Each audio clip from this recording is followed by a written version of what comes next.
This is my instant match review to the Tottenham Hotspur 3, Southampton 1 game. 2 goals from Brennan Johnson and a last kick of the game penalty from Matthias Tell. Penalty 1 from Brennan Johnson. And if you hear my voice being a little bit low key, it's because I had to just sit through doing a watch along to the second half of that game where it was so unbearably clear that Tottenham dropped their levels by about 50%. Because all they care about, and rightly I guess, is the Europa League. And Southampton, without a doubt, the worst team I've seen come to Spurs for a fair few years. And although they had the better of the second half, Southampton, and did get a goal in the 90th minute, again, as ever, from a cross that nobody tried to stop, and a back post free, well, it would have been a free header, but he actually took it down on the chest. So, even though they got that goal, Spurs then won a penalty at the other end and get a victory, which confirms, as I said, Southampton's relegation and probably confirms that Tottenham won't get relegated. Not that they were going to. But I'm just, honestly, I really feel for the people who spent £100 or so to go and watch that game at the Tottenham Hotspur Stadium. Maybe if you were involved in the protest, which looked pretty impressive on social media, that would make it worthwhile for you. But honestly, drudgery. It was drudgery. Spurs had a chance, 2-0 up at half-time. Actually, they could easily have been 3 or 4 up at half-time, and they had a chance to kind of get a real feel-good factor going amongst the Tottenham fans there. But it was, I guess, a bit of a no-win situation for Spurs, and you just have to win it. But really just not a lot to go on. Brennan Johnson with 2 really good finishes. Tell gets his first league goal of the season. I'll go through my minute by minute. Anyone who did the watch along with me will know I had a bad stream in the first 25 minutes. But actually not a lot happened while I was missing it. But Sonny got to the byline in the 8th minute, cut it back for Brennan Johnson. His shot was blocked. Romero had a header from a corner saved by Ramsdale in the 10th minute. And then Bergvall broke into the box and had a shot a weak shot saved by Ramsdale. Dibbling dug a cross out in the 11th minute. Saints should have scored the back post, but their shot was deflected onto the post from Pedro Porro. Then Brennan Johnson scored in the 13th minute. Jed Spence got to the byline on the left, cut it back for Brennan Johnson, and a beautiful left-footed finish into the top right-hand corner. I do think, it'll be interesting to see what you think. Let me know in the comments. I do think that Spence should play left back on Thursday night against Eintracht Frankfurt and Porro play right back. I think they're our best fullbacks at the moment. And I think Spence is more dangerous going forward. And I think he prefers defending from the left as well, because the opposition forward tends to cut in, and that makes him defend on his right foot. Then 26th minute, left foot cross from Porro. Romero should have scored with another head at the back post, but Ramsdale made himself big and saved it with his face. I made a note in the 30th minute, the pace of this game, even in the first half, was like a training game. Then Spurs had a goal disallowed in the 32nd minute. It would have been Lucas Bergvall's first Premier League goal. It was a free kick to the back post, headed back across from Romero. And Bergvall just on the stretch, it seemed like he was trying to control it, but actually kind of bounced off his laces into the far corner. But it was disallowed after a 5-minute VAR check, which is completely laughable.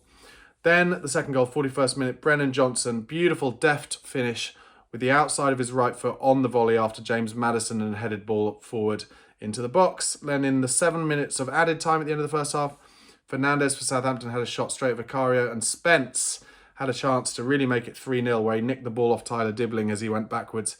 And we had 4 men in the box, but Spence pretty selfishly shot when he should have passed.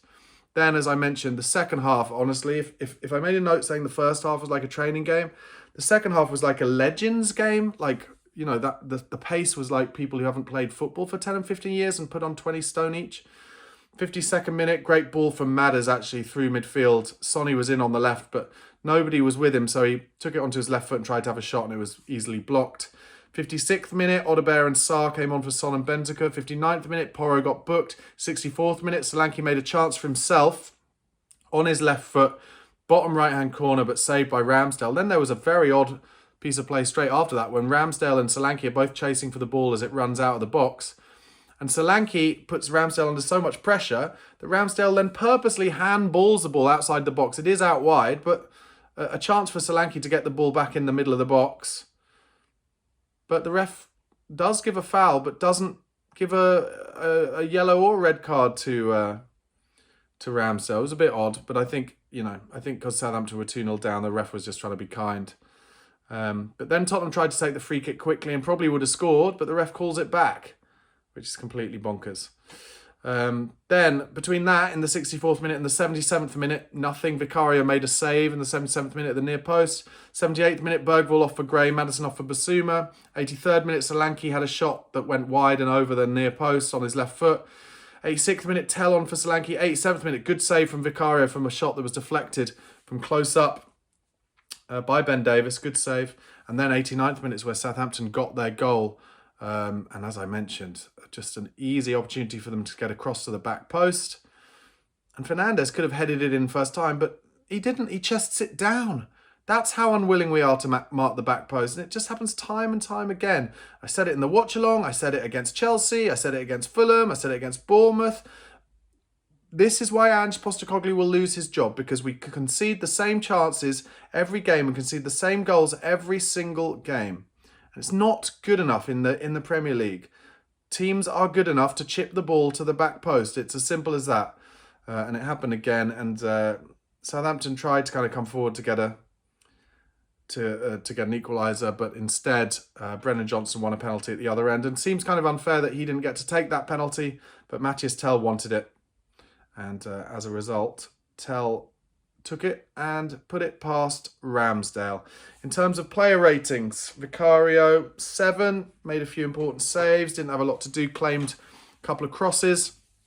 Porro, I think, like I said, I'll give him a 7. I thought he was busy, looked energetic, played his way into the team for Thursday night, I think.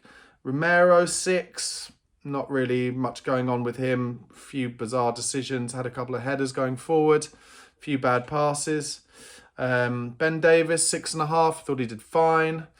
Jed Spence, I'll give a 6.5, thought he did fine. Bentancur, 6.5. Bergvall, 7, thought he was busy and energetic. He'll definitely start the weekend. Maddison, 6.5.